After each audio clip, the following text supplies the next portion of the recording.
Vamos a abrir en esta noche en el libro de Isaías capítulo 1, Isaías capítulo 1, versículo 10. Vamos a tener la lectura de esta palabra, llamamiento al arrepentimiento verdadero. Y el profeta Isaías trae un mensaje al pueblo de Israel diciendo: príncipes de Sodoma, oíd la palabra de Jehová, escuchad la ley de nuestro Dios, pueblo de Gomorra. ¿Para qué me sirve, dice Jehová, la multitud de vuestros sacrificios? Hastiado estoy de holocaustos, de carneros, de cebo de animales gordos. No quiero sangre de bueyes, ni de ovejas, ni de machos cabríos. ¿Quién demanda esto de vuestras manos? Cuando venís a presentaros delante de mí para hollar mis atrios, no me traigáis más vana ofrenda. El incienso me es abominación, luna nueva y día de reposo. El convocar asambleas no lo puedo sufrir. Son iniquidad vuestras fiestas solemnes. Vuestras lunas nuevas y vuestras fiestas solemnes las tiene aborrecida mi alma. Me son gravosas. Cansado estoy de soportarlas. Cuando extendáis vuestras manos, yo esconderé de vosotros mis ojos. Asimismo, cuando multipliquéis la oración, yo no oiré. Llenas están de sangre vuestras manos. Pero dice en el versículo 16, lavaos y limpiaos, quitad la iniquidad de vuestras obras de delante de mis ojos, dejad de hacer lo malo. Aprended a hacer el bien, buscad el juicio, rectitud al agravio, haced justicia al huérfano, amparad a la viuda. He tomado del libro de Isaías para comenzar esta reflexión de este día miércoles y le he puesto como título: ¿cómo nos presentamos nosotros delante de Dios? Hemos leído desde el versículo 10 hasta el versículo 17 del libro de Isaías, pero en su contexto el profeta Isaías trajo un mensaje profético al pueblo de Israel, un mensaje de corrección, de exhortación a su pueblo. Y analizando un poco desde el versículo 1 hasta el versículo número 9, vamos a hacer un resumen en esta noche. Y en el primer punto que vamos a analizar será el estado del pueblo y el juicio de Dios. En el versículo número 1 comienza el libro de Isaías nombrando a gobernantes, a reyes de Judá, proclamando y anunciando una sentencia, una exhortación al pueblo y a los reyes. En el versículo número 2 encontramos algo muy interesante, porque el profeta Isaías dice: oíd cielos y escucha tu tierra, porque habla Jehová. Y aquí hay algo similar a lo que dice en Deuteronomio capítulo 32, en el cántico de Moisés. Es algo similar, o usa el profeta una forma similar a lo que Moisés pronuncia. Aquí también Isaías invoca a los cielos y a la tierra como testigos, para que observen con cuidado lo que dice a su pueblo. Pone a testigo a los cielos y también a la tierra. ¿Y saben por qué pone de testigos a los cielos y a la tierra? Porque los cielos y la tierra son testigos de todo lo que Dios ha hecho a su pueblo a lo largo de la historia. También son testigos de todo lo que Dios ha hecho a Israel y lo que Israel ha hecho a su Dios. Lo que encontramos en este versículo 2, una anunciación del profeta Isaías. Pero en la segunda parte del mismo versículo 2 encontramos esta exclamación: crié hijos y los engrandecí, pero ellos se rebelaron contra mí. Esto es exactamente lo que Dios quiere decir a su pueblo. Hay una grave queja de parte de Dios para su pueblo Israel. Porque cuando hablamos del pueblo de Israel en el antiguo pacto, estamos hablando del pueblo de Dios y de los hijos de Dios. Y Dios está corrigiendo a su pueblo a través de esta profecía y a través de este mensaje que Isaías trae al pueblo. En el versículo número 3 encontramos este pasaje donde dice: el buey conoce a su dueño y el asno el pesebre de su señor. Israel no entiende, mi pueblo no tiene conocimiento. En otras palabras, parafraseando un poco, el buey conoce al que lo compra y es su dueño. Y el asno conoce su pesebre y en cierta forma muestra su gratitud al dueño que le llena el pesebre de alimento todos los días. Pero sin embargo Israel no conoce ni comprende quién es su Señor y su proveedor. En lo natural los animales conocen quiénes son sus dueños.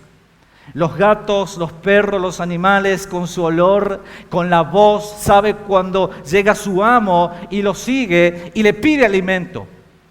Pero en este caso Israel no sabía quién era su creador, quién era su Señor, o al menos no lo reconocía porque estaba en una etapa de rebeldía contra Dios. En el versículo número 4 dice: hay gente pecadora, pueblo cargado de maldad, generación de malhechores, hijos depravados, dejaron a Jehová y provocaron a ira al Santo de Israel.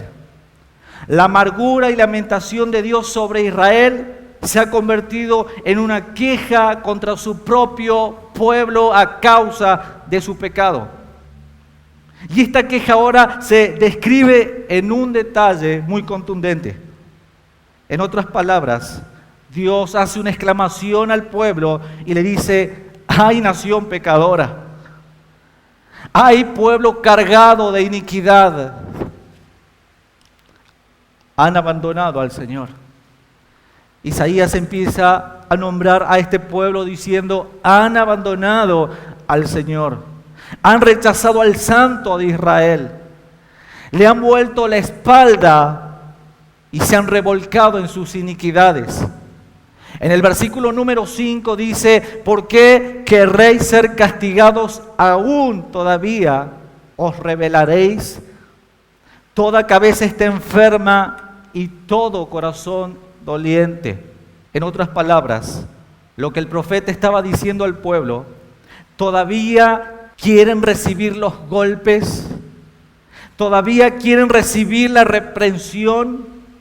El profeta pregunta a sus contemporáneos porque este pueblo estaba amontonando rebelión constantemente, porque este pueblo, hermanos, ya habían experimentado profundamente la ira de Dios hasta el punto que ya habían recibido suficiente, y en eso suficiente que ellos ya habían recibido, ya tendrían que estar volviéndose a Dios. Pero sin embargo, este pueblo sigue pecando, peca constantemente, no se vuelven hacia su Dios. ¿Y saben qué? Obligan a Dios a seguir derramando su ira contra ellos. Porque en este capítulo 1 de Isaías hasta el versículo número 9 encontramos la sentencia y el juicio de Dios sobre Judá. Y dice en el versículo número 7, avanzando: vuestra tierra está destruida, vuestras ciudades puestas a fuego, vuestra tierra delante de vosotros comida por extranjeros y asolada como asolamiento de extraños. Hermanos, la tierra de Judá había sido devastada y transformada casi en un desierto a causa de su rebelión contra Dios. Pero en el versículo número 8 hay una esperanza maravillosa. Porque en medio del juicio, Dios muestra su gracia sobre un remanente. Porque dice en el versículo número 8 del capítulo número 1: y queda la hija de Sión como enramada en viña, como cabaña en melonar, como hija asolada. Solo quedaba un remanente, solo quedaba algo pequeño en medio de tanta destrucción y de tanto juicio. Pero dice en el versículo número 9, si Jehová de los ejércitos no nos hubiera dejado un resto pequeño, seríamos como Sodoma, semejantes a Gomorra. Eso es lo que decía este remanente. Agradecía a Dios por haberlos rescatado.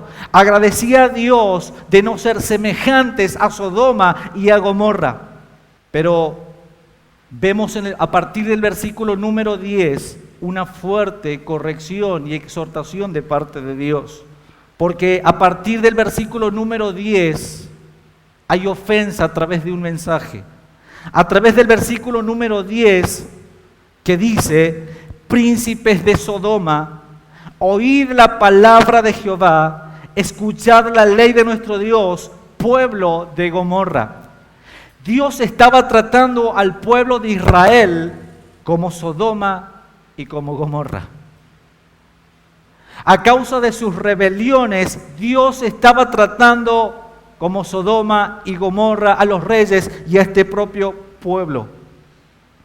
El profeta aquí habla al pueblo y a los subgobernantes, espiritualmente hablando, que se han convertido en Sodoma y Gomorra y viven en los mismos pecados que Sodoma y Gomorra, en la arrogancia, en la laxivia de la carne y en todos los pecados que Sodoma cometía. Mire qué tan grave era la transgresión de este pueblo que Dios le llamó Sodoma y Gomorra. ¿Cuántos recuerdan los pecados de Sodoma y Gomorra? En Génesis capítulo 19, cuando Dios sentencia juicio y fue destruido todo ser viviente y aquella ciudad perversa delante de los ojos de Dios. Pero ahora en Isaías capítulo 1, versículo 10, Dios está llamando a este pueblo, Sodoma y Gomorra, a causa de todo lo que estaban viviendo. ¿Se imaginan los pecados que este pueblo cometía delante de Dios? De tal manera que Dios tuvo que traer juicio. Sus ciudades estaban devastadas, desoladas, era un desierto, había muerte, había juicio de parte de Dios. No olvidemos que nuestro Dios es un Dios que es santo y justo. Por lo tanto, Dios había sentenciado juicio sobre esta nación. Pero Dios dice: príncipes de Sodoma, oíd la palabra de Jehová.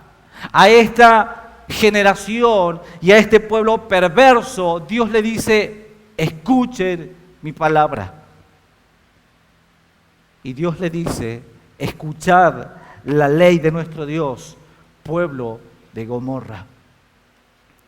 Avanzando un poco por el versículo número 11, Dios dice: ¿para qué me sirve, dice Jehová, la multitud de vuestros sacrificios? Hastiado estoy de holocaustos, de carneros y de grasa de animales gordos. No quiero sangre de bueyes, ni de ovejas, ni de machos cabríos. Ya no quiero más todo esto. Este pueblo, hermanos, cumplía ordenadamente lo que la ley estipulaba en cuanto a los sacrificios. Ofrecían ofrendas externas conforme a la ley, ofrendas de animales, ofrendas de sangre, lo que indicaba su género. Eran puntuales, eran estrictos en todo esto, cumplían todo al pie de la letra, pero sin embargo hay algo que perturbaba el culto a Dios.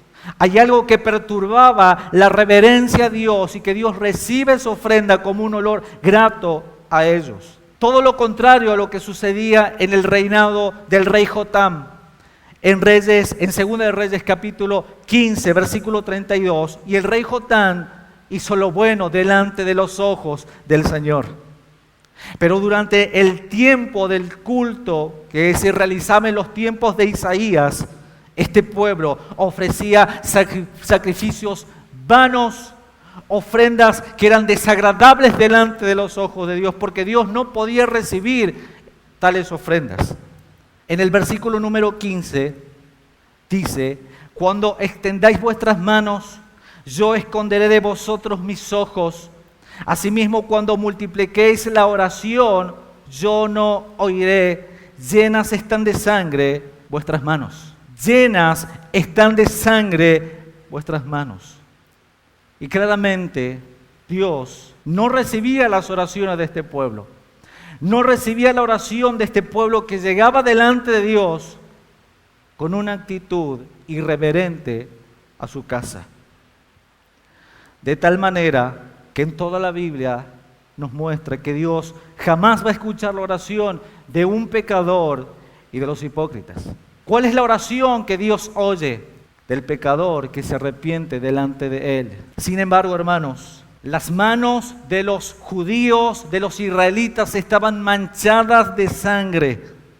La sangre no se pegaba literalmente a las manos de los judíos, pero espiritualmente para Dios las manos de los judíos estaban manchadas de sangre por sus atrocidades, por sus homicidios cometidos, por la falta de atención, por las injusticias contra los hermanos y porque eran culpables delante de Dios. Era una condición muy terrible lo que el pueblo de Israel estaba atravesando. Dios no recibía con agrado sus ofrendas. Dios aborrecía las ofrendas de este pueblo de tal manera que aunque ellos venían delante de Dios, Dios no recibía con agrado lo que ellos traían. En el punto número 3 es la demanda de Dios para Israel. Y haciendo un repaso, el primer punto es el estado del pueblo y el juicio de Dios. El segundo punto, desde el versículo 1 desde el capítulo 1, versículo 10 hasta el 17, es la exhortación de Dios a no llevar ofrenda vana. Y el punto número 3 es la demanda de Dios para Israel. Porque dice en el versículo número 16 y el versículo número 17, lavaos y limpiaos, quitad la iniquidad de vuestras obras de delante de mis ojos, dejad de hacer lo malo, aprended a hacer el bien, buscad el derecho, socorred al agraviado, hacer justicia al huérfano, amparad a la viuda.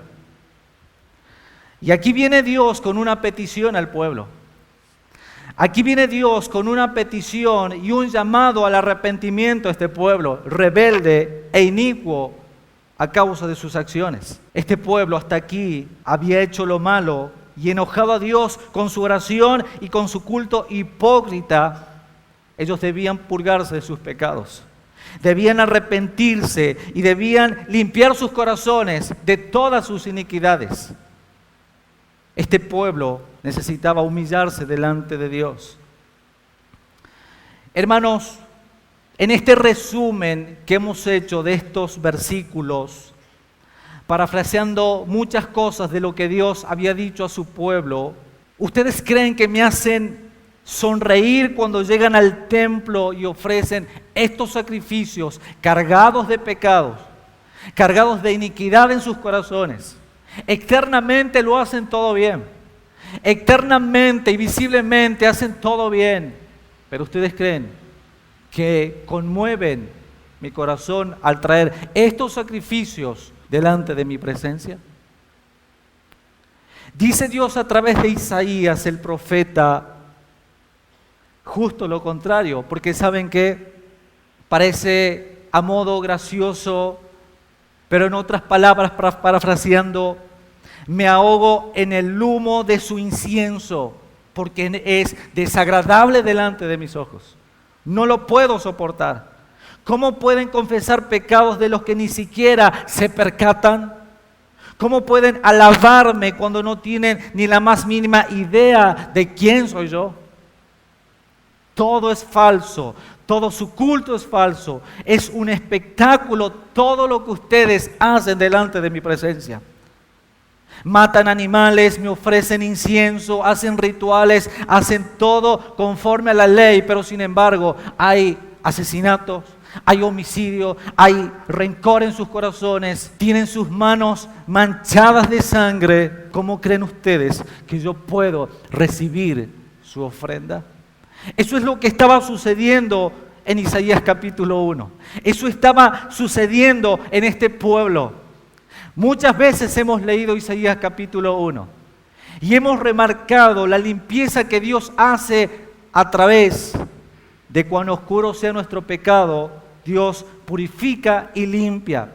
¿Cuántos hemos analizado el por qué? ¿Por qué hay un porqué?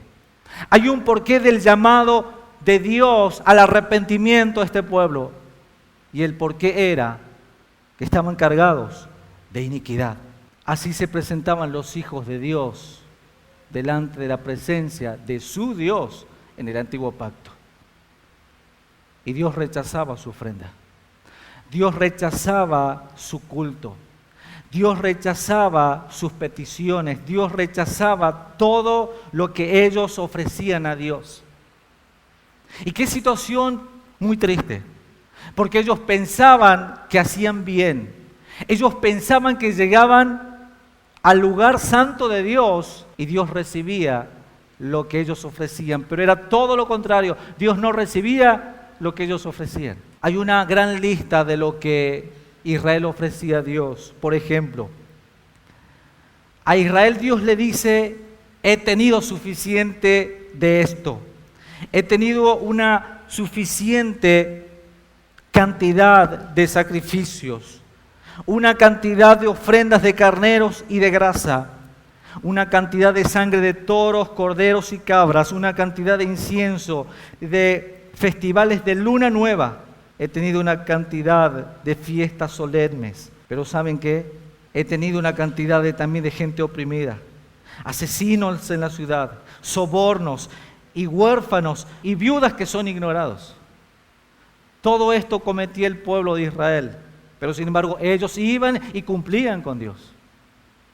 Pero Dios no toleraba todas estas cosas. Ahora, si Dios nos dijera a nosotros y nos enumerara todas estas cosas, y nosotros decimos: cumplo con todo lo que tengo que cumplir, con mi diezmo, con mi ofrenda, con mis primicias, no falto nunca a la iglesia, soy bueno con los hermanos, abrazo a mis hermanos, pero sin embargo hay odio en tu corazón. Una de las cosas que hacía Israel era traer ofrendas a la casa de Dios. En Mateo capítulo 5, versículo 23, el Señor nos enseña algo en el Sermón del Monte. Y es importante pasar por esto, hermanos. Porque dice San Mateo capítulo 5, versículo 23, por tanto, si traes tu ofrenda al altar y allí te acuerdas de que tu hermano tiene algo contra ti, deja allí tu ofrenda delante del altar y anda y reconcíliate primero con tu hermano. Y entonces ven y presenta tu ofrenda. Ponte de acuerdo con tu adversario pronto, entre tanto que estás con él en el camino, no sea que el adversario te entregue al juez y el juez al alguacil y seas echado en la cárcel. De cierto te digo que no saldrás de allí hasta que pagues lo último, hasta el último cuadrante. Es lo que nos dice la palabra de Dios que debemos hacer en nuestras vidas antes de venir a la casa de Dios. Porque si ofrendamos también y hay odio en nuestros corazones, hay amargura en nuestros corazones, va a ser la misma ofrenda del pueblo de Dios, rechazada y no aceptada delante de los ojos de Dios. Una de las cosas que también Israel hacía era orar a Dios, mucho. Oraba mucho a Dios. Pero en San Mateo capítulo 6, versículo 5 y 6, el Señor Jesús nos dice: y cuando ores, no sea como los hipócritas, porque ellos aman el orar en pie en las sinagogas y en las esquinas de las calles para ser vistos de los hombres. De cierto os digo que ya tienen su recompensa. Mas tú cuando ores, entra en tu aposento y cerrada la puerta, ora a tu Padre que está en secreto, y tu Padre que te ve en secreto te recompensará en público. Lo que tenía este pueblo, que era un pueblo homicida y asesino. Muchas muertes delante del pueblo. Tal vez tú dices: bueno, hermano, yo no soy ningún asesino. Pero en San Mateo capítulo 5, versículo 21, dice: oíste que fue dicho a los antiguos: no matarás, y cualquiera que matare será culpable de juicio. Pero yo os digo que cualquiera que se enoje contra su hermano será culpado de juicio, y cualquiera que diga necio a su hermano será culpable delante el concilio, y cualquiera que diga fatuo quedará expuesto al infierno de fuego. ¿Qué diferencia hay entre los hijos de Dios del antiguo pacto y del nuevo pacto? Para Dios lo que cometían los israelitas era homicidio, y lo que nosotros cometemos con el odio y con el aborrecimiento a un hermano es exactamente lo mismo. Dios no aceptaba la ofrenda en el antiguo pacto por estas cuestiones. Dios tampoco aceptará todo lo que quieras ofrecer externamente a Dios de la misma manera. Dios es el mismo. Dios es el mismo y Dios no va a cambiar. Dios es inmutable. En Miqueas capítulo 6, versículo 8, Miqueas capítulo 6, 8 dice: Oh hombre, Él te ha declarado lo que es bueno. ¿Y qué pide Jehová de ti? Solamente hacer justicia y amar misericordia y humillarte ante tu Dios. Eso es lo que pide el Señor de ti, hermano. Y el cuarto punto de esta reflexión, tomando del libro de Isaías, es el perdón y el lavamiento de los pecados del pueblo de Dios. Porque dice en el versículo número 18, venid luego, dice Jehová, y estemos a cuenta, aunque vuestros pecados sean como la grana, como la nieve serán emblanquecidos, aunque sean rojos como el carmesí, vendrán a ser como blanca lana. Aquí vemos a Dios en el papel de demandante y juez. Dios es el que demanda y Él es también el juez. Es Dios quien está acusando al pueblo de pecado. Dios ahora quiere tratar con su pueblo como juez y se prepara para pronunciar la sentencia sobre su propio pueblo. Y Dios como juez está haciendo lo correcto y lo legal porque este pueblo le pertenece. Hermanos, en el nombre de Dios, el profeta ha mostrado a Israel su transgresión a lo largo del capítulo 1 y lo ha declarado culpable. Ha hallado Dios culpable a este pueblo por todo lo que hizo, por toda su rebelión contra Él. Israel está ante el tribunal de Dios cargado de culpa. No puede justificarse de nada. No puede presentar ninguna defensa. Lo que tal vez Israel presentara como una defensa sería sus muchas ofrendas, sus muchas oraciones, su incienso y todo lo externo que podía hacer. Muchas excusas. Señor, hice esto, Señor, hice lo otro. Pero ¿saben qué? Son culpables. Dios lo halló culpables. Sin embargo, estas no disminuyen ni aumentan la culpa de Israel. Son culpables, por más defensa que ellos pongan delante de Dios. Así que Israel no puede esperar otra cosa que el veredicto y la condena de parte de Dios, porque son culpables. Ahora, ¿qué aporta este pueblo? Mientras más se defiende, más se hunde. Hay un dicho que dice: no la aclares porque la oscureces aún más. Eso estaba sucediendo con Israel. Y si consideramos, hermanos, las palabras de esta sentencia divina, nosotros vemos en el versículo número 18 que menciona y dice: venid luego, dice Jehová, y estemos a cuenta, aunque vuestros pecados sean como la grana, como la nieve serán emblanquecidos, aunque sean rojos como el carmesí, vendrán a ser como blanca lana. Aquí hay un color oscuro, rojo intenso y profundo. Y saben que Lutero dice y describe de la mejor manera: aunque nuestro pecado es rojo como la sangre, este pecado es un rojo muy intenso, hermanos, que cuesta aclararlo. Equivale este rojo intenso a un crimen capital, a un pecado mortal que hace que se pierda el derecho de vivir. Israel estaba bajo el juicio de Dios y había perdido el derecho de vivir. Porque la Biblia dice que la paga del pecado, ¿qué es? Pero sin embargo, cuán oscuros eran los pecados de Israel, Dios estaba dispuesto a convertirlos en algo claro, cuán oscuro sea el pecado de Israel, Dios lo iba a emblanquecer. Esos pecados ahora se volverían como la nieve de blanco y como la blanca lana. Dios quiere cambiar los pecados de Israel como la grana al blanco más brillante y centellante. El blanco es el color de la inocencia y significado la santidad y la justicia. Dios quiere mirar como si Israel hubiera hecho tanto bien como han hecho tanto mal, de la misma manera. Dios otorga a Israel justicia pura y perfecta. Como resultado de esta sentencia, Israel queda justo y puro ante Dios. ¿Nosotros podemos entender todas estas cosas, hermanos? Mire la transgresión que ha cometido Israel. Miren cómo presentaban sus adoraciones a Dios con homicidios, con rencor, con odio.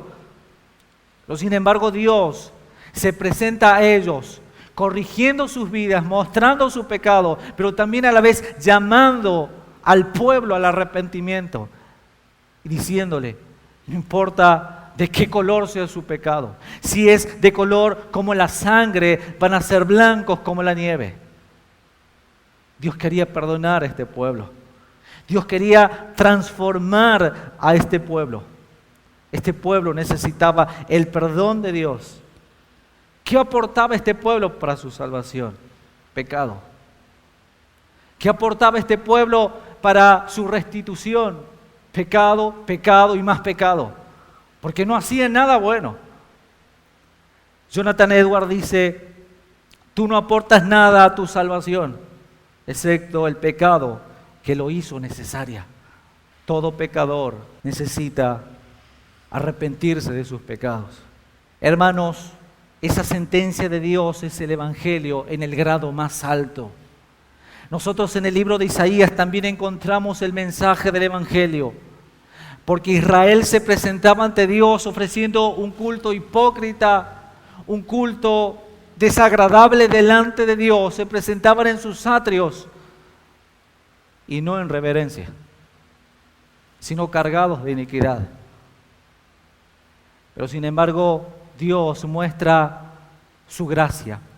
A lo largo del antiguo pacto también vemos la manifestación del juicio de Dios sobre su pueblo, pero siempre al instante mostrando su gracia y su misericordia.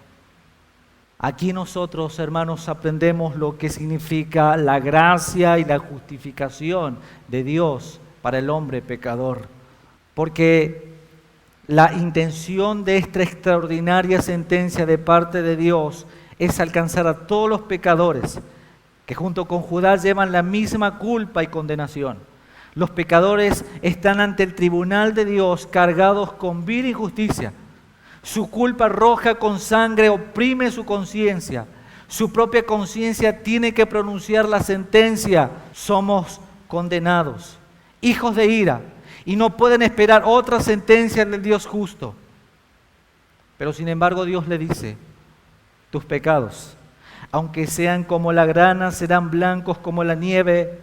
Dios pronuncia a los pecadores, los culpables, en quienes no haya ninguna base de ningún fundamento para esa sentencia, libres y absueltos de todos sus pecados. Declara que los pecadores no son culpables, sino puros, santos y justos delante de Él. Martín Lutero en una frase dice: yo desistí de la idea de que hay algo bueno en mí y solo puedo aferrarme a Cristo y decir que Él es mi justicia. Solo en Él somos justificados. Este pueblo no merecía nada de Dios. Este pueblo lo único que merecía recibir de Dios era la condenación por su irreverencia a Dios, por su injusticia, pero sin embargo Dios mostró su misericordia, lavándolos y limpiándolos de su iniquidad. Hermanos, si nosotros queremos acercarnos a la presencia de Dios, Solo hay una manera de hacerlo, a través de un mediador. Yo no puedo acercarme a Dios si no hay un mediador. Yo no puedo tener intimidad con Dios si no hay un mediador. Si no hubiese un mediador entre Dios y nosotros, a causa de nuestra irreverencia, a causa de nuestras transgresiones, a causa de nuestros pecados, de nuestras murmuraciones, de nuestras transgresiones delante de Dios y de nuestro aborrecimiento muchas veces hacia los hermanos, seríamos consumidos.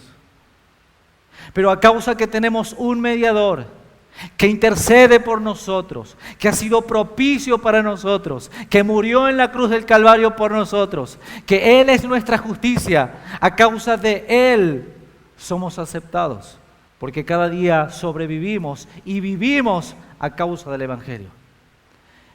Hermanos, el mensaje del Evangelio es para cada día.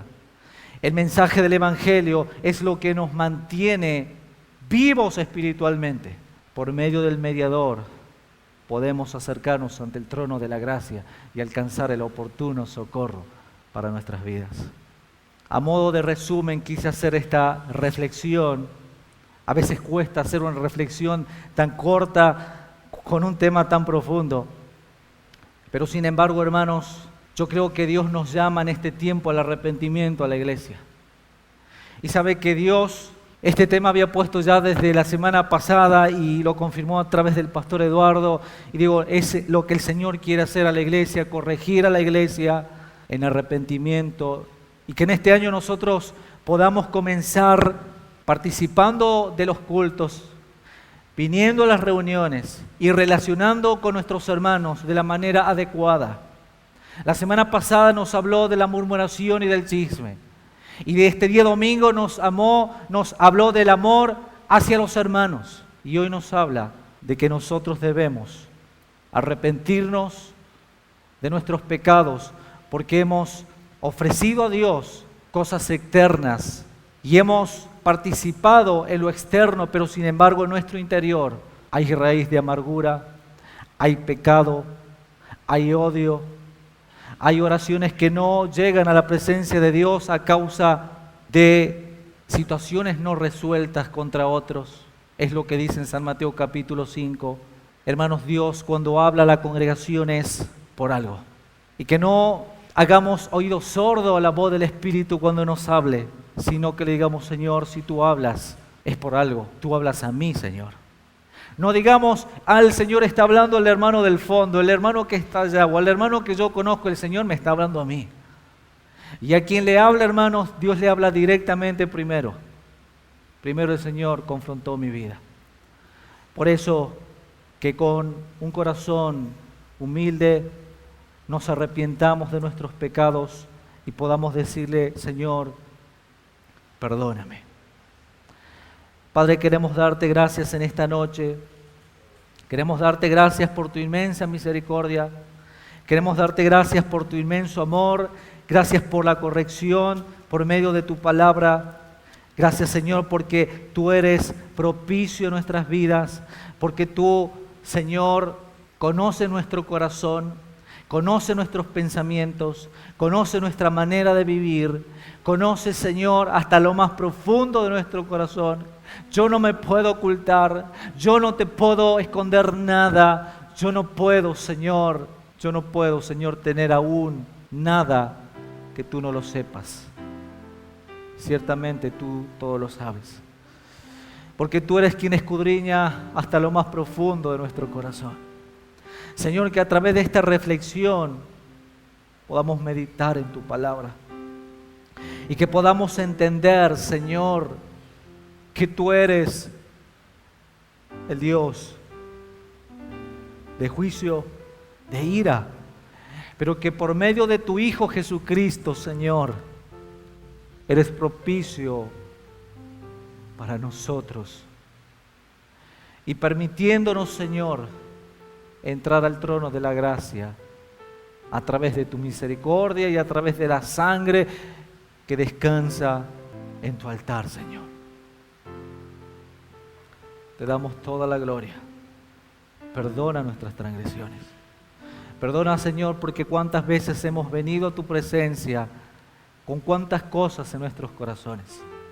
Cuántas veces hemos extendido nuestras manos y sin embargo, Señor, mi boca ha estado llena, Señor, de murmuración, de chismes, de habladuría. Perdónanos, Señor. Perdónanos, Señor, a nosotros, tu pueblo, porque hemos pecado contra ti, porque hemos hecho de la misma manera que este pueblo, transgredido tu ley. Hemos sido hipócritas muchas veces, Señor, al venir a tu casa a ofrecerte vana ofrenda. Señor, hemos tenido elocuencia en nuestras oraciones, pero hemos tenido un corazón cargado de odio y de rencor. Perdónanos, Señor. Perdona a tu pueblo. Perdona a tu pueblo, Señor, que ha venido destruyéndose mutuamente a través de las murmuraciones. Mutuamente se han destruido. Mutuamente, Señor, han producido odio entre ellos. Perdona a tu pueblo. Perdona a tu pueblo. Perdónanos, Señor.